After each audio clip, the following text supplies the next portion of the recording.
Remove the front headlight on a 2001 to 2007 Chrysler Town & Country. You're going to remove the 3 screws that are right here. You can either use a socket or a flathead screwdriver. So here she is removing those.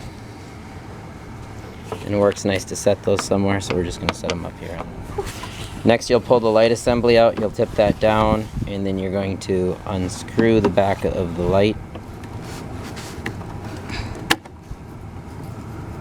Pull the light bulb out. You'll have to wiggle it. It should be sealed in there tight. So next what you're going to do is you need to remove these little clips here. You can either pull them back by hand and then pull out, or you can use a screwdriver. And you got to be a little bit stronger here, so I'm switching with her. And we're going to pull that out.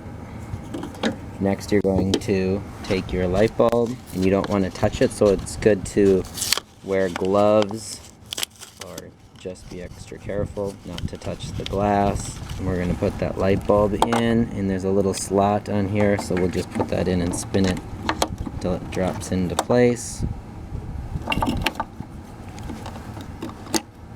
Click that light bulb in, so now we've sealed the back, and then we're going to put this guard in. Once we have that all installed, we'll just slide it back together. We're just going to set our screws here.